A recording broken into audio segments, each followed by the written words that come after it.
tomto dieli normálneho podcastu uvidíte, respektíve budete počuť. Vítaj v Bratislave. Vítaj vo veľkom meste. Ja. Teraz ma zabijú všetci Košičania. Momentálne sme vlastne na čísle 30 nehnuteľnosti. Robil som v podstate na čierno v tom čase. Tam bola nejaká kuleha proste, niečo legálno, nelegálne. Ne? Celkovo zničili byt, bola tam škoda nejakých 5 500 eur. Predtým som kupoval v sekači nejaké oblečenie, následne som ho dával na bazáž a tak ďalej. Hej. Rubriku v našej relácii. Okay. To aj sme museli vyhodiť hostia, aj sme im stiahli depozit, aj sme vlastne podávali trestné oznámenie. Fúkol dym do tváre, lebo si myslel, že som asi jeden z nich, alebo neviem. Tak sme potom otvorili dvere a chlapec tam bol úplne holý, proste úplne smrť v očiach, hej. Normálne diera v stene, proste vyhodené obrazy von oknom a takéto veci. Glory hole bratu. Postavil to hore nohami a choval tam proste zvieratá a spravil z toho úplný crack house. Dámy a páni, vážení priatelia a vážení nepriatelia, vítajte pri ďalšom dieli podcastu Normálny podcast so mnou a s kolegom Martinom Vlčkom a dneska tu máme váženého hostia, ktorý došiel len kvôli tomuto podcastu z Košíc. Až z Košíc. Tomáš, vítaj, ahoj. Čaute, čau, chlapci, chalani. Vítaj v Bratislave. Ďakujem pekne. Vítaj vo veľkom meste. Ja. Teraz ma zabijú všetci Košičania. Teraz úplne, že wow, že aké veľké Košice sú veľké mesto, ne? Koľko majú Košice obyvateľov? 250 000 údajne. 250. Štatisticky ťažko sa to podľa mňa celkom meria, ale ja to považujem obidve mesta také dve väčšie, menšie dediny. Podľa mňa tiež to máte podobne, že sa tu všetci medzi sebou poznáte. No jasné, celú Petržalku poznám. Klasika, okruhy. Rovesníci. Takže máme tu teda Tomáša. Tomáš sa venuje krátkodobému prenajmu a taktiež vyvíjajú aplikáciu Rentals, ktorá pomáha prenajímateľom na krátkodobých prenajmoch vyťažiť zo svojej nehnuteľnosti čo najviac. Takže Tomáš, kľudne predstav seba, predstav čo robíš a predstav sa divákom. Tak čaute, moje meno je Tomáš, ako už Janko vlastne ma predstavil. Presne tak venujeme sa správe krátkodobého ubytovania. Máme vlastne niekoľko jednotiek v Košiciach a v Bratislave. Teraz momentálne sme vlastne na čísle 30 nehnuteľností aktuálne pod správou. Niektoré máme vo vlastníctve, niektoré sú vlastne iných vlastníkov a vlastne v rámci tých skúseností, ktoré sme v 6-ročnom horizonte nabrali, tak sme sa začali následne venovať vývoju softveru. A všetky naše skúsenosti sme zúročili práve tam, kde celková systematika je potom ponúkaná aj ostatným používateľom, ktorí si vedia pomôcť zautomatizovať procesy, navýšiť tržby a podobne. Takže tak, no. A to mňa by zaujímalo hneď od začiatku, že vlastne asi si sa nenarodil s tým, že si začal robiť krátkodobý prenajom. Mňa by zaujímalo, že jak si sa dostal k podnikaniu, hej? Že si vždy podnikal, alebo a ako si sa k tomu dopracoval? Hej, celková tá genéza bola vlastne taká, že ja som bol na strednej škole a aktuálne som sa vrátil vlastne z Ameriky v Kalifornii, tam som bol na rok zo strednej škole a mal som tam vlastne brigádu. Robil som v podstate na čierno v tom čase v cateringovej Máme to tu opäť? Spoločnosti. Opäť práca v Amerike. Spoločný menovateľ väčšiny podnikateľ je, že tam bola nejaká kuleha proste, niečo legálno, nelegálne, ne? Aj v minulom podcaste to tak bolo. V každom. No, že... Ako bolo to v rámci vzťahov, pretože ja som tam bol na študentské víza a mohol som vlastne len študovať na tej strednej škole takisto a nemohol som tam legálne pracovať, ale zhodou náhod môj hostotec v tom čase mal cateringovú spoločnosť a tým pádom sme sa dohodli, že som mu tam pomáhal a proste mi za to platil, hej, čo boli vtedy veľmi, veľmi príjemné peniaze, aspoň tak som to vnímal. Pardon, že som to povedal, ale dobre, no. Výmoc v rámci rodiny. By sa to klasifikovalo v daňový prešmička. Daňový prešmička. Dobre, to budem používať teraz. A vlastne bola tam vlastne sadzba nejakých $12 na hodinu, hej, čo bolo veľmi, veľmi, veľmi príjemné. To si zarábal viac, jak ja, keď som robil, keď som mal 19, bol som na work and travel, tak som tam robil za $11 sťahováka, dostal som extra veľké ťažké veci. Ale ty si danil, ty si musel daniť, ne? Ja som to ešte danil. Ty si to ešte danil. Odvádzal proste. A poviem tak, že myslím, že vrátili nejako, ale si zarábal viac, jak stredoškolák. No. Jak ja v Amerike.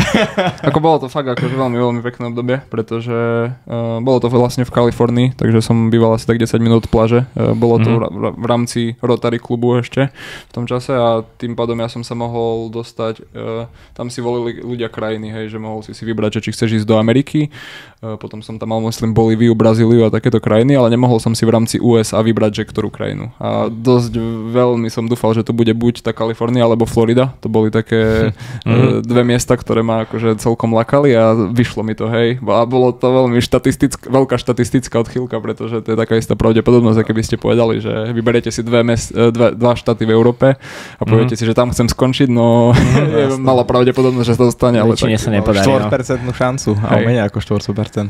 Rýchlo, rýchlo.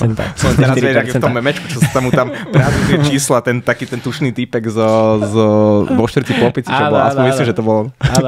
Takže vlastne v tom čase ja som sa vrátil z tej Ameriky a ja som potom hľadal nejaké možnosti, že ako zarábať vlastne peniaze na Slovensku, len presne tu na ten systém nie je úplne tak priaznivo nastavený, čo sa týka brigadníckych podmienok a genéza bola taká, že vlastne môj otec prenajímal dlhodobo nehnuteľnosti.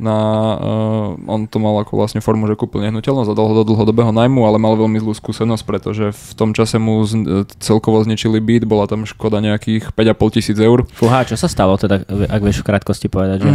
Mal tam nájomcov, ktorí boli viac menej na dôveru. Hej, ako bolo to na zmluvu, ale bolo to také, že nechodil tam akože pravidelne ten byt kontrolovať a tak ďalej. Nasťahoval si tam domáce zviera. Tam vlastne. Pes, hej. Dobre, lebo mali sme tu aj také iné domáce zvieratá, tiež už aj spomenuté v predošlých podcastoch, tak ja neviem, že či to nebola nejaká opica, alebo niečo, že nie, bol to pes, klasické fajčenie vo vnútri, akože bolo to dosť razantná škoda a v tom čase už mal kúpenú druhú nehnuteľnosť, ktorú vlastne chcel takisto ponúkať na dlhodobý prenajom, len bol v tom taký mal predtým rešpekt, hej, na základe predošlých skúseností. Nebuchaj tak potom z toho, lebo to bude počuť potom v tom onom. Mal na základe vlastne tých predošlých skúseností skôr negatívne pocity v rámci toho. A ja som sa s ním dohodol, že ja mu budem platiť vlastne fixný nájom a budem to dávať na Booking a na Airbnb. A že čo si vlastne zarobím popri strednej škole, tak že je moje, hej.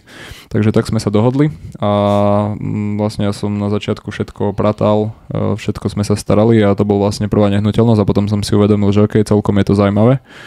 Tak som si uvedomil, že môžeme to robiť aj s viacerými nehnuteľnosťami, takže sme potom oslovili niektorých v rámci kruhov našich známych, ktorí som vedel, že prenajmali nejaké jednotky, ale tiež im odchádzali nájomcovia a tak ďalej a potom v podstate my sme rastli iba na základe odporúčania. Hej, že fakt, že drvivá väčšina bytov boli len na základe pozitívnej spätnej väzby a tak sme sa v podstate rozširovali. S tým, že ja mám ešte vlastne jedného spoločníka, Kristiana Boku, pretože to bolo celkovo také, hej, že to bolo moje prechodné obdobie, keď sa toto celé rozbiehalo. Ja som v tom čase chcel ísť študovať na vysokú školu. To si bol ešte na strednej škole, keď si začal vlastne tie prvé byty dávať na Airbnb, na Booking, že to si ešte počas strednej. Ešte počas strednej. Šikovný mladý chlapec. A potom vlastne som išiel na jeden semester do Bratislavy. A potom som sa po jednom semestri rozhodol, že ok, idem naplno podnikať, ale vedel som, prvotná idea bola taká, že ja budem mať na starosti vlastne v rámci bytov Bratislavu a budem to aj popri tom študovať a dohodli sme sa vlastne s Kristianom, že budeme to podnikanie robiť v podstate spoločne a on bude mať na starosti Košice, ale pochopili sme, že to neúplne tak funguje, takže po tom jednom semestri som sa vrátil a až pred 2 alebo 3 rokmi v podstate sme rozbehli aj niektoré nehnuteľnosti v Bratislave, takže až potom neskôr. To je inak zaujímavé, že fakt ako stredoškolák, keď väčšina stredoškolákov ani nevie, že na akú vysokú školu pôjde, alebo že čo bude robiť a ty už si vlastne rozbehal takto biznis. A mňa by len zaujímalo, že čo by si možno tak v rámci tohto povedal možno nejakému človeku, ktorý počúva tento podcast a možno aj na strednej škole, že či teda má poprosiť rodičov, že či mu byt požičajú na Airbnb, alebo že či to bola ľahká cesta, alebo že ako, hej, že Ako ja som k takým veciam celkom vždycky inklinoval, že vždy som sa snažil, ešte predtým som kupoval v sekači nejaké oblečenie, následne som ho dával na bazáž a tak ďalej, hej, keď som bol, neviem, 13 rokov a tak ďalej, takže vždycky som mal vždycky som mal nejaké vlastne takéto pohnutky podnikateľské a vždy som vedel, že chcem niečo, čo nebudem úplne priamo závislý od času. A tak no, takže podľa mňa je teraz veľmi veľa spôsobov. Skôr ja si myslím, že je dôležité sa rozhodnúť, akože fakt, že ktorým smerom sa človek chce vybrať a skôr si naštudovať o tej príležitosti, o tej veľkosti toho daného trhu a potom fakt ostať v tom trhu, pretože až to následné úročenie sa potom ukáže, hej, že keď ten človek naberá skúsenosti a fakt dostane dlho v tom segmente, tak naberie každá jedna vedomosť, sa dá potom prepojiť s ostatnými z minulosti a vtedy to má fakt ten výsledný efekt, ktorý každý by chcel, aby sa dostavil a potom to podnikanie začne až po čase vyzerať tak, ako by malo. OK, znie to fakt, že super a teda ak tomu správne chápem, tak vy máte gro nehnuteľnosti v Košiciach, nejaké máte nehnuteľnosti v Bratislave. Ešte pred podcastom si spomenula nejaké iné mesta, tak aká je vízia vlastne tvojho podnikania, že chcete sa dostať aj do zahraničia, teraz aj niečo v Česku máte rozbehnuté, alebo neviem, že čo sa teraz deje vlastne s tým projektom a potom sa ťa následne spýtam aj na tú apku, hej, že to je také možno, to bude zaujímať veľa ľudí, ktorí rozmýšľajú nad prenajmom, že čo to je za apku. Jasné. Tak čo sa týka vlastne krátkodobého prenajmu, momentálne máme intencie iba na Slovensku, takže ani sa nechceme púšťať úplne do nejakých rozsiahlých vecí, lebo ten vývoj toho softvéru zaberá dosť veľa času a nie je to úplne jednoduchá záležitosť. Takže čo sa týka správy, chceme rozširovať sa teraz primárne v Bratislave, aby sme mali vlastne nejaký objem podobný v Košiciam a zatiaľ chceme ostať v týchto dvoch mestách a nemáme úplne intencie sa v rámci tohto podnikania rozširovať ďalej, čo ale nie je pravda úplne pri softveri. Takže tak vlastne v rámci tej správy. A tam je vlastne model nastavený takým spôsobom, že čo sme aj rozšírili, mali sme štandardne model iba taký, že vlastne sme len ponúkali dlhodobý nájom, hej, to znamená, že vlastník nehnuteľnosti mal nehnuteľnosť, my sme sa s ním dohodli na nájme a platili sme mu fixný nájom za nehnuteľnosť, ale od dopytu viacerých ľudí sme sa dohodli, že budeme robiť aj vlastne percentuálnu správu, pretože fakt to bola dosť dopytová vec, takže sme sa do toho pustili. Čo znamená percentuálna správa? Prvýkrát to počujem, čiže neviem. Percentuálna správa vlastne znamená to, že sa delíme vlastne percentuálne z celého obratu, ktorý sa zarobí z ubytovacích portálov ako Booking, Airbnb a tak ďalej. Takže je tam potom individuálne sa v podstate na dohode aj od kvality nehnuteľnosti a od rôznych parametrov pristupuje ku klientovi a potom si dohodneme vlastne podmienky, že ako budú vlastne tie percentá vyzerať a aké má on vlastne očakávania. Trošku mu nastavíme nejakú realitu, ktorú on na základe tých očakávaní môže od daného trhu mať a uvidíme, že či sa vlastne zhodujú naše predstavy. A ako teda ste sa dostali od toho, že ste prenajímali tie byty na krátkodobo, od toho, že idete vyvíjať software? Lebo nie je to úplne asi bežná vec, že čo vás k tomu nútilo, alebo že kde bol ten impuls? Skvelá otázka, lebo vlastne to bola vec, my sme pôvodne úplne chceli tento software vyvíjať iba vlastne na interné použitie, pretože sme sa dostávali častokrát k tomu, že zahraničné riešenia, ktoré boli nastavené, tak boli, že iba čiastočné. To znamená, že museli sme využívať jednu aplikáciu, potom na to si nastaviť, respektíve pripojiť ďalšiu aplikáciu a všetko bolo niekde inde. Takže sme sa dostali k tomu, že sme si platili za 5 rôznych aplikácií. V konečnom dôsledku to až tak dobre nefungovalo, lebo vždycky, keď je nejaké pripojenie, môžu tam nastať nejaké nezrovnalosti, niečo nebolo vyladené a tak ďalej. Tak sme sa vlastne rozhodli, že budeme to vyvíjať vlastne všetko pod jednou strechou. Bude to oveľa rentabilnejšie pre klientov a aj kvôli tomu sme viac menej veľmi zvažovali ten názov daného softveru, že je vlastne rentals a je tam v tom slovíčku ALL, to znamená, že všetko a chceme tým vlastne dávať najavo to, že vlastne všetko pod jednou strechou, takže chceme zrobiť taký komplexný software fakt na tú správu krátkodobého bytovania, aby tí ľudia nemuseli využívať dodatočné softvery.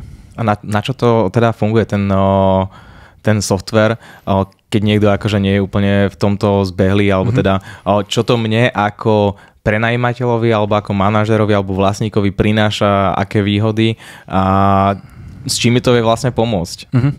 Jednu veľmi veľkú vec, ktorú my sme videli ako škáru, ktorá bola, tak najväčšie percento vlastne bookingov aspoň v týchto dvoch mestách prichádza práve z platformy booking.com, ktorá absolútne neverifikuje žiadnych klientov. Hej, to znamená, že pokiaľ človek sa tam chce ubytovať, tak môže si tam dať úplne vymyslené údaje, môže tam dať akékoľvek telefónne číslo, akúkoľvek e-mailovú adresu a vie si vytvoriť vlastne rezerváciu do akejkoľvek nehnuteľnosti v podstate pod falošnými údajmi, pokiaľ ich ten majiteľ nehnuteľnosti dodatočne nekonfrontuje s tým, aby mu poskytli doklad totožnosti.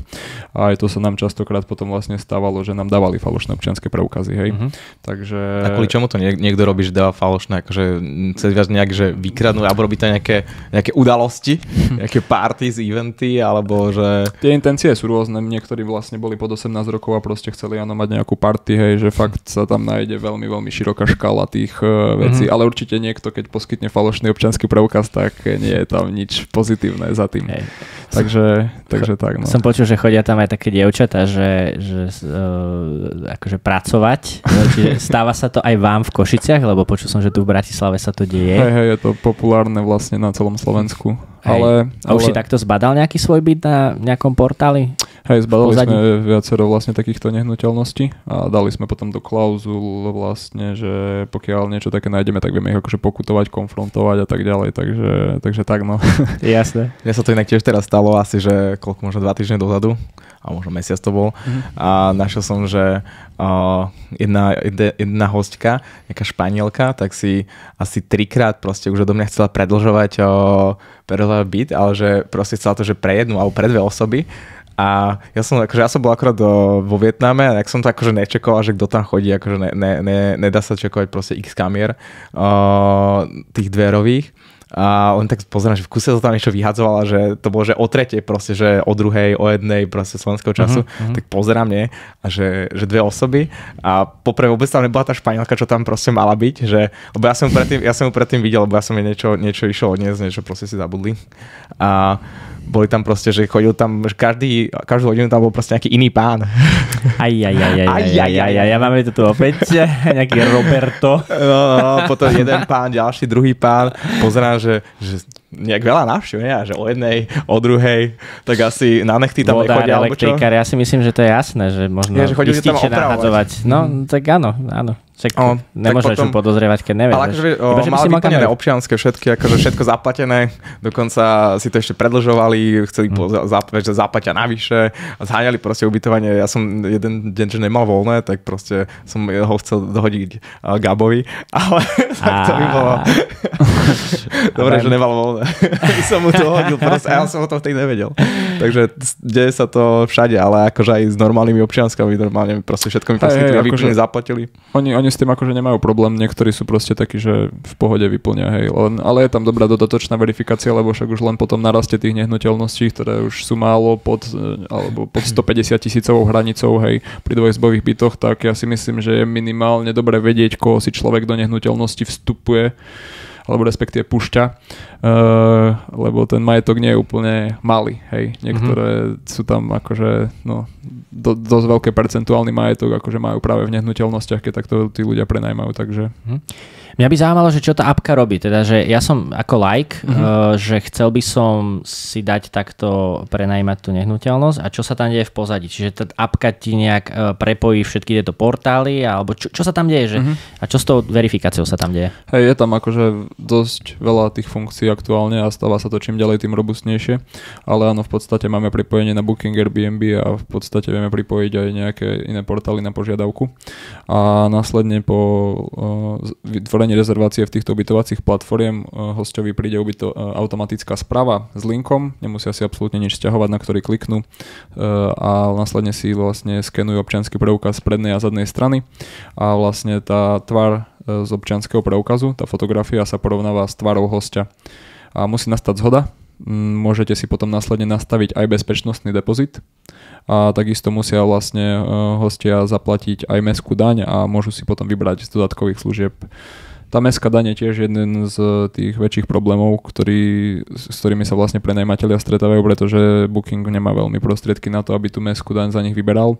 Takže vlastne je to fajn, lebo nemusíte sa s nimi dohadovať, že necháte nám to niekde na stole alebo niečo podobné. Veľa hosťov to ani nenecháva, takže sme to zrobili vlastne takto podmienené, že oni pokiaľ tento check-in nevyplňa, tak nedostanú informácie o tom, ako sa majú ubytovať. A zase na druhú stranu hneď ako ich vyplňa, tak dostanú tieto informácie, ako sa môžu ubytovať úplne automaticky. Ja teda mám aj skúsenosť, čiže ja som si to zažil, že prvýkrát v živote som to zažil, že my sme vlastne išli na konferenciu do Košíc a z hodou okolností vlastne to bola jedna z nehnuteľností, ktorú máš v správe. Takže presne som to videl, že prišiel mi vlastne link, na ktorý som klikol a vypísal som vlastne tie údaje, odfotil som občiansky preukaz a tak ďalej a potom som sa vedel posunúť do toho ďalšieho levelu, že mi vlastne došli tie údaje.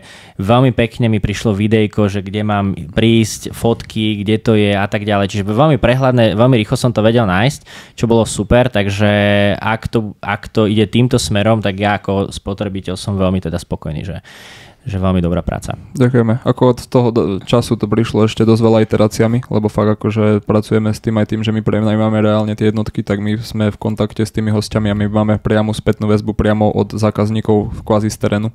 Takže dosť veľa tých iteračných procesov už máme za sebou, takže stáva sa to čím ďalej, tým viac používateľsky oveľa prívetivejšie.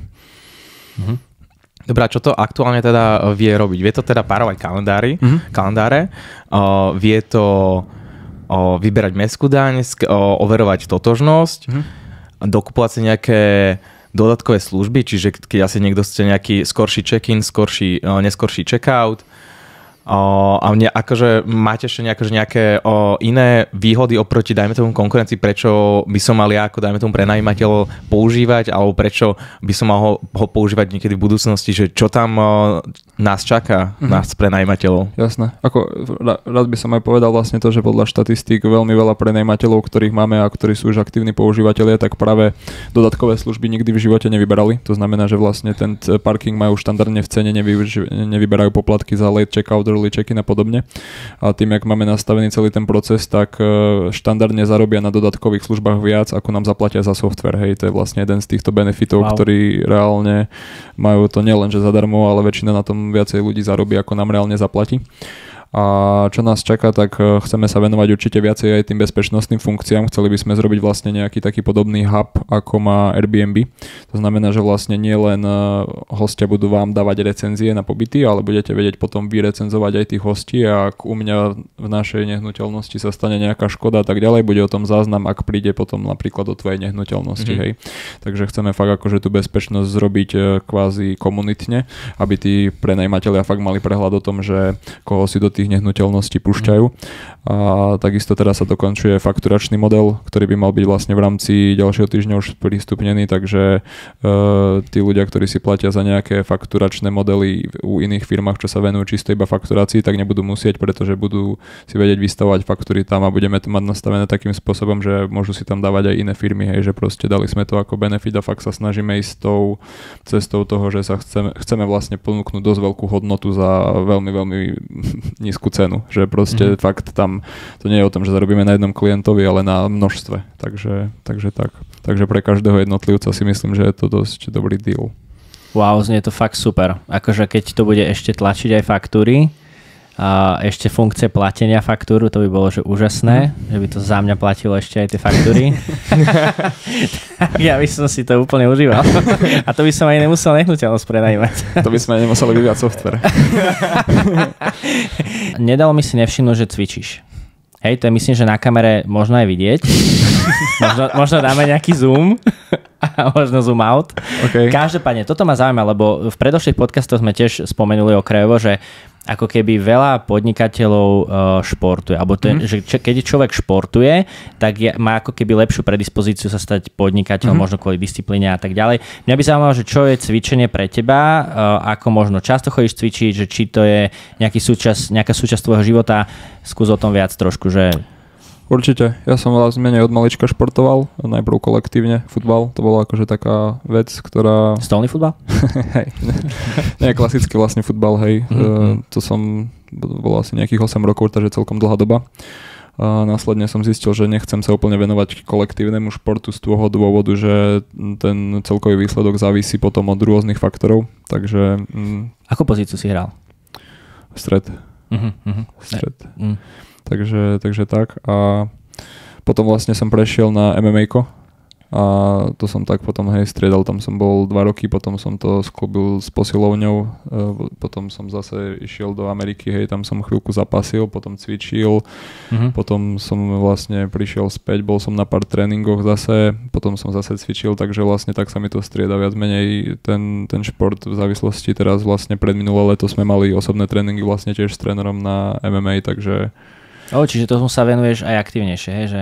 Nie úplne aktívne, ja si myslím, že to je určite jeden z najťažších športov na disciplínu a tak ďalej, že ono to tak nevyzerá, na tých obrazovkách. Zápasenie či MMA? Či? Hej, MMA, hlavne to mojkanie na zemi, jak to veľa ľudí nazýva, že na máme radi. Tak to si tam 2 minúty a proste to je úplne, že iný záhul, že to... Je to masaker, je to masaker fakt, že akože proste úplne človek zistí, že si myslí, že má nejakú kondíciu, pretože chodí pravidelne cvičiť a veľmi rýchlo zistí, že nemá, Takže kvôli tomu sa to snažím nejak vyvažovať, ale nie je to vlastne v rámci toho, že plánujem nejakým spôsobom ísť do klietky alebo niečo podobné, ale myslím si, že je to fakt dobré na kondíciu, fakt akože je to dobré striedať aj s nejakou aerobnou činnosťou, no. A myslím, že je tam nejaké, akože, ako už Maťko spomínal, čo sa týka nejakého prepojenia športu a biznisu, nejakého mindsetu, že ľudia, ktorí proste viac športujú, tak potom inklinujú k podnikaniu alebo opačne, že tí, ktorí proste sa venujú podnikaniu, tak sú proste disciplinovanejší v športe, vedia proste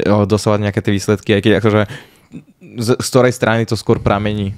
Ja si myslím, že určite tam je nejaké určité prepojenie, pretože treba mať nejaké charakterové vlastnosti na to, aby človek dosiahol to, čo chce, a vlastne práve kvôli tomu, že ja si myslím, že podnikanie je dlhodobá záležitosť, V praxi ja sa stretávam s tým, že ľudia, ktorí preskakujú z jednej veci na druhú, tak robia všetko a nakoniec nerobia nič. Takže ja si myslím, že je veľmi dobré práve ostávať pri tej jednej veci a to si vyžaduje určite disciplínu a prežiť aj tie veci, kedy nie všetky veci sa daria. Takže sú to skôr akože charakterové vlastnosti a určite šport, kolektív a tieto veci na to vedia pripraviť, pretože tí ľudia sa tam s tým priamo stretnú. Či už s kolektívnou nejakou prehrou alebo nie úplne všetko vždycky vyjde podľa predstav a tak ďalej. Takže ja si myslím, že pre deti v nejakom mladšom veku je to veľmi, veľmi dobrá príprava do takýchto vecí, ale zase to nemusí byť úplne pravidlo. Že pokiaľ človek chce, nie je to pravidlo, že pokiaľ som necvičil, tak vlastne nebude sa mi dariť v podnikaniu. Určite sú tam aj plno iných kvalít, ktoré musia byť na to, aby vlastne niečo dávalo zmysel. Takže, ale áno, myslím si, že do určitej miery je tam nejaké prepojenie. Korelácia. Správne. A mňa by ešte zaujímavé, že teda si hovoril, že MMA zápasenie, si to využil už niekedy, že keď bol nejaký neprispôsobivý človek, že host napríklad, že si ho robil tam bordel a dal si mu klinč proste na zemi. Ukázal si mu, že tady to cesta nevedie, alebo tak, vysadil si dvere.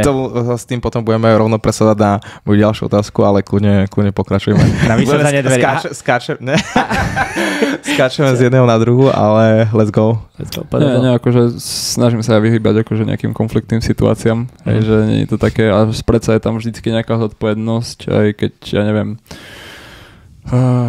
ja to takto definujem, keď sa niekto chce byť, tak vždycky mu poviem, že OK, môžeme, stretneme sa na Žinienke v takom čase a väčšinou akože vtedy je to taká eskalácia smerom dole, že väčšinou tí ľudia potom to nechcú sami, lebo neviem, ja sa na to pozerám, tak stane sa náhodou nejaký fakt úraz, nešťastná rana, či už mne, či už jemu, proste fakt tam je dosť veľa takých scenárov, takže väčšinou slovne, upomenutie, snaží sa pracovať s tým človekom. Že ho proste slovne dojebeš. Že ho zničíš slovne, úplne vlastne psychický odchádza.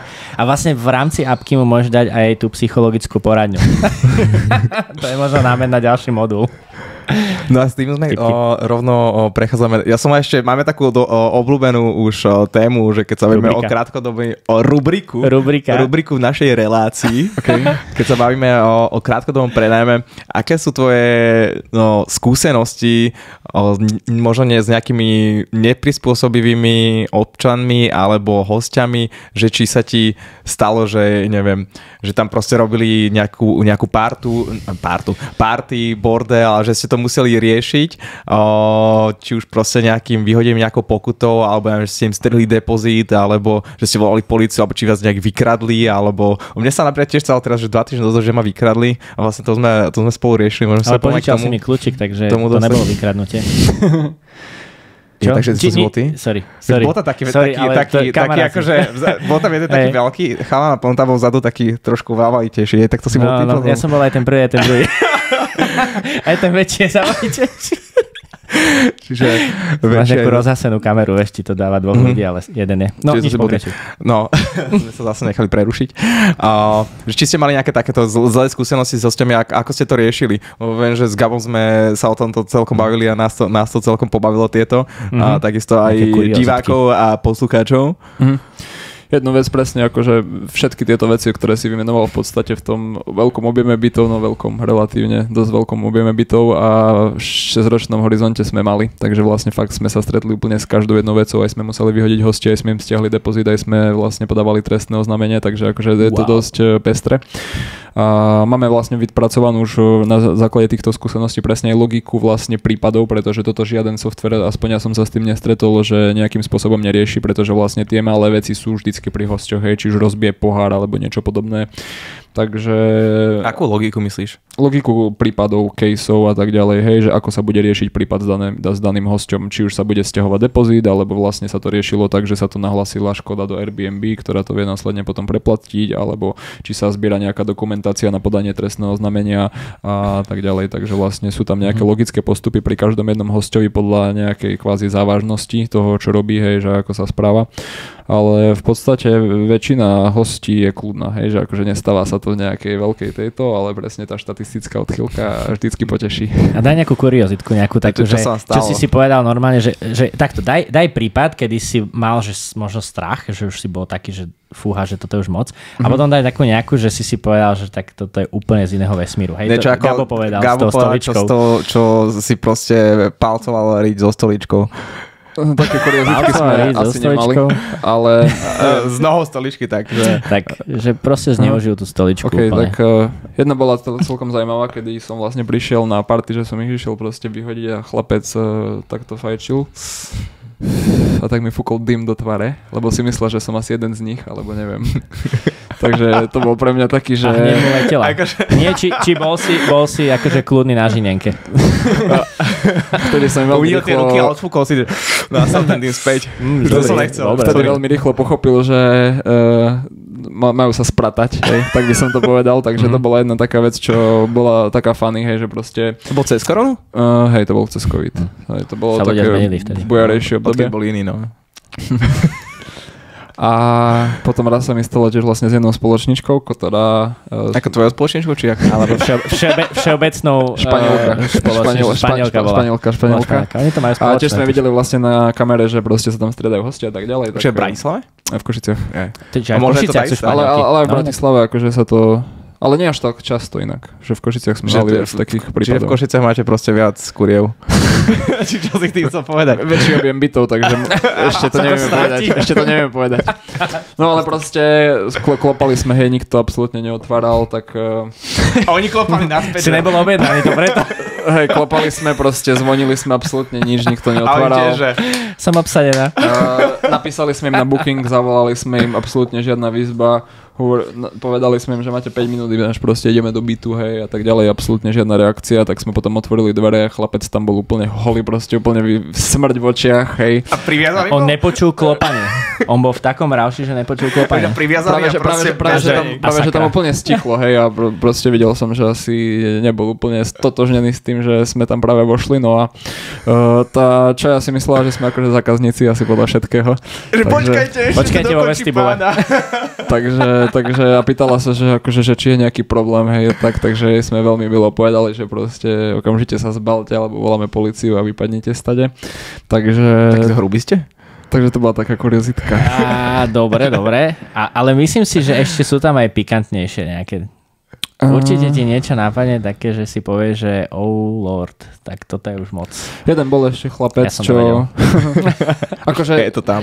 Neviem, či v tom smere, na ktorý sa vypýtate, lebo vy máte takéto záľudné otázky. Všeobecné smery, my sme také multismeroví. Jeden chlapec bol vlastne...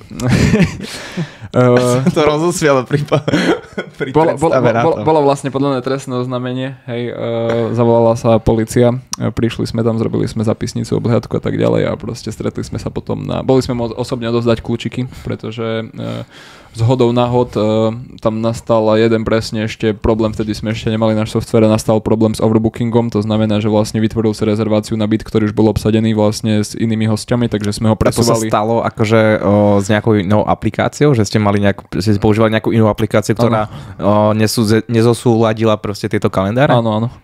No a vlastne potom sme ho presúvali na ten iný apartmán a on tam spôsobil akože škodu a potom sme sa stretli na polícii a ja som tam vôbec nebol. Však ja som tam nebol, hej, takže akože proste úplne presvedčanie o tom, že v živote nebol na apartmáne, potom nasledovali vyhrážky, že vie, aké máme auta, že nám ich poškodia takéto veci. A čo, akože niečo tam rozbil na tom byte? Akože nejakú prepu? Alebo normálne diera v stene, proste vyhodené obrazy von oknom a takéto veci, hej. Čiže čo sa to bol kolega z MMA asi.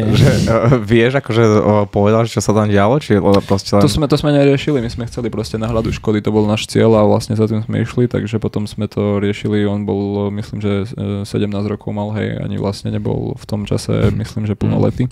Alebo bol na strednej škole, mal 18 a mal akurát maturovať, hej. A hovorili sme akože potom vlastne primárne s jeho mamou, hej, kde sme to vlastne riešili, že by proste nebolo by dobré, že by mal záznam a tak ďalej a že nechceme to ani riešiť tou súdnou cestou, takže potom sme sa dohodli a...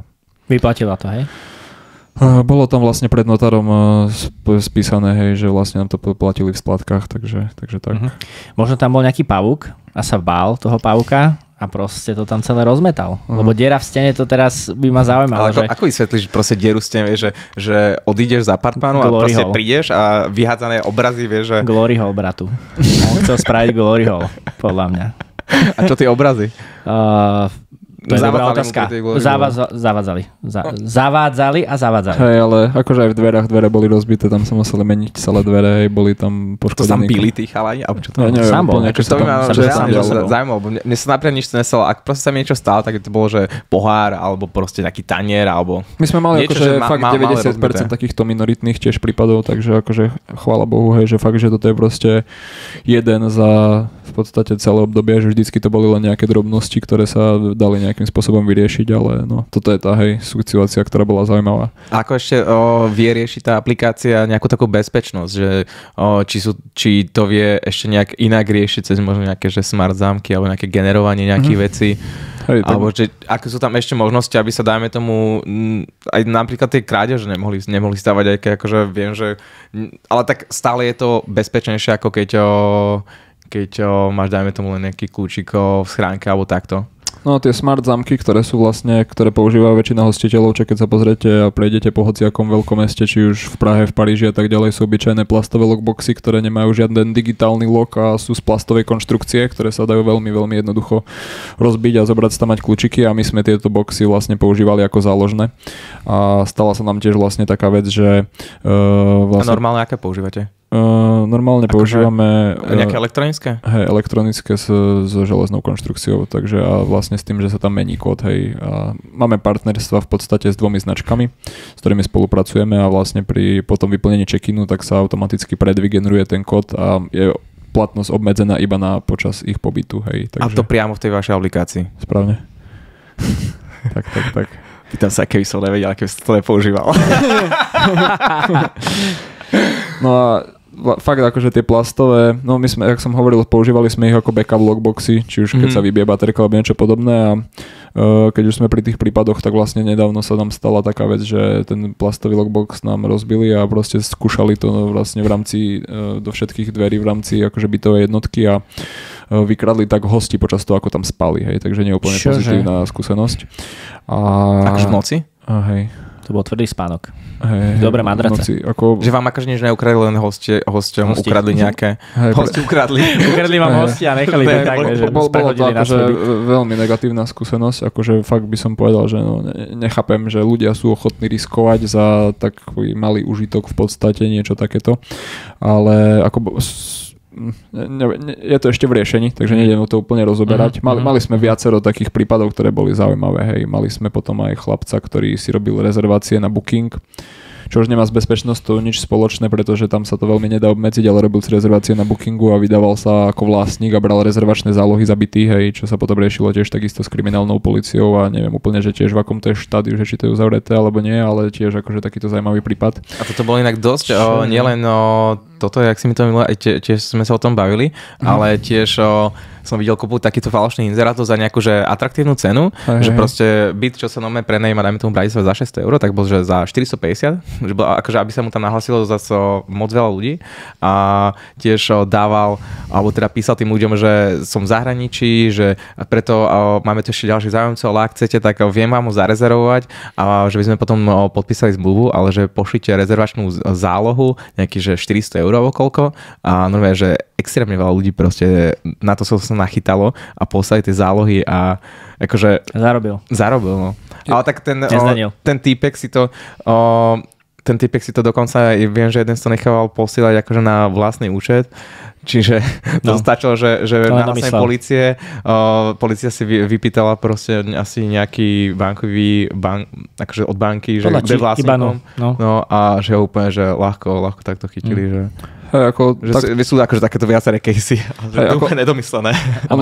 Ono teraz to znie fakt, že akože po tom všetkom, čo sme tu povedali, že vlastne krátkodobý prenájom je veľmi, veľmi negatívna skúsenosť, ale to tak nie je. Fakt je to vlastne skôr z toho objemu, že 99% hostí úplne v poriadku a je to ich pobyt je bezproblémový, ale sú tu presne potom takéto výnimky, ktoré sa stávajú, ale tí jednotliví vlastníci bytov, pokiaľ majú jeden byt na prenájom, tak sa s tým reálne ani nestretnú, pretože to nevedia. Ale môže sa im to stať raz a to raz ich môže stať dosť veľa peňazí a práve to sa snažíme akoby na základe tých našich skúseností, ktoré máme, ich vlastne od toho vyvarovať, aby sa to vôbec nestávalo, hej, takže... No, tak tam je nejaká pravdepodobnosť toho, že sa to stane, neviem, že 0,5% alebo 0,3% v rámci akože toho objemu, že toto sa stane, že raz možno za rok v rámci 3 bytov na jednom sa to stane, pri jedných hosťoch, tak je to akože dosť malá šanca, než keď si hovoril na začiatku, že tvoj otec prenajímal vlastne dlhodobo a typek tomu tam úplne, že postavil to hore nohami a choval tam proste zvieratá a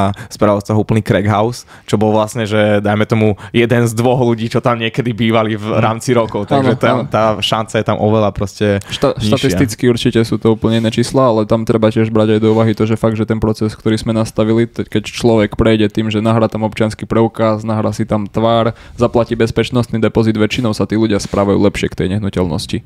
Dávajú si väčší pozor, viacej sa spýtajú otázky, toto môžem, toto nemôžem a je tam dosť tá psychológia tej straty, hej, že tí ľudia fakt nechcú prísť o ten bezpečnostný depozit, aj keď sa jedá dakedy pred autorizáciu veľmi v malej sume.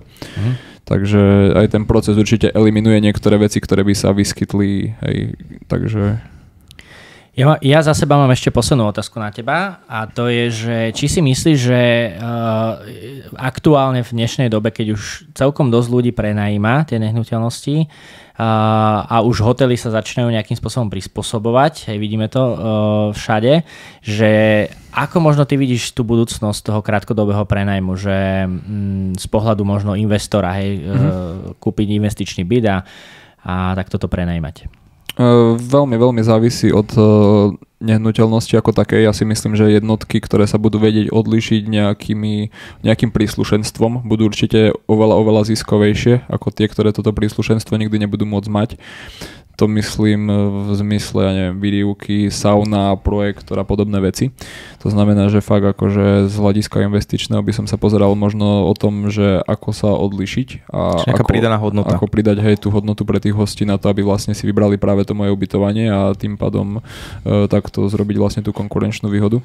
A čo sa týka segmentu ako takého, tak ja si myslím, že je to určite rastový segment. Hej, vlastne Airbnb sa nedávno zaradilo do S&P 500, takže ten trend je celosvetovo veľmi, veľmi rastový a cítiť to, aspoň my to evidujeme v každom jednom meste, keď si robíme nejaký prieskum, že fakt tie byty pribúdajú a je ich akože dosť a je to viac menej celosvetový štandard, hej, že tie investície do nehnuteľnosti sú stále niečo hmatateľné a majú aj reálnu užitkovú hodnotu, čo podľa mňa investície ako také málo ktoré investície majú reálnu užitkovú hodnotu, že by sa dali využiť na niečo iné ako na to samotné zhodnotenie toho finančného kapitálu, čo stále určite v hlavne slovenskom trhu určite imponuje to, čo vidno aj na vlastníctve, percentuálneho vlastníctva bytov, koľko ľudí býva vo vlastníctve a podobne, takže myslím si, že môže to byť lukratívne, určite to je tam strašne veľa faktorov, hej, úrokové sadzby, daňové zaťaženia a tak ďalej, ale ja si myslím, že je to stále fajn investícia, no. Závisí od konkrétnej situácie človeka, či to nie je investičná rada, ani nič podobné. Jasne, ale... taký disclaimer dole. Túto disclaimer, že toto nie je investičná rada. Ale takto. Ja to beriem ako podnikanie, hej, nie je to úplne pasívny príjem, krátkodobý prenajom. Dlhodobý prenajom je zase niečo iné, ani to by som úplne nezaradzoval za vec, ktorá sa proste dá niekomu a končí tam moja činnosť. Ja si myslím, že aj dlhodobý prenajom je určite oveľa väčšia aktívna záležitosť ako ja neviem, napríklad nejaké podielové alebo ETF fondy.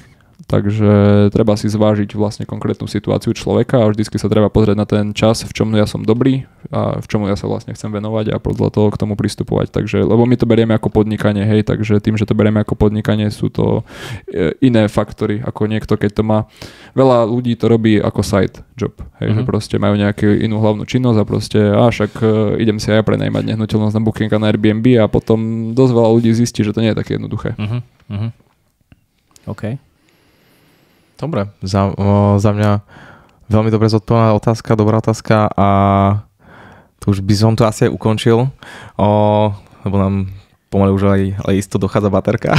Sme si to nenapojili. Je to o baterke. Ale sme, každopádne máme možno aj najdlhší diel podcastu. Yes, 2 hodiny sme tu už. Okay. No, 2,5 kámo. 2,5 hodiny.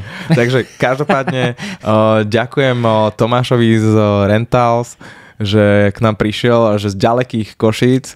Veľmi ďalekých Košíc. Veľmi ďalekých Košíc. Ale za 3 hoďky to dá do Košic, hej? Proste Granáty, teleport. A teleportom, hej? Ako keby už bola diaľnica. No. Tempomatovi 130. My to vlastne nahrávame v roku 2050.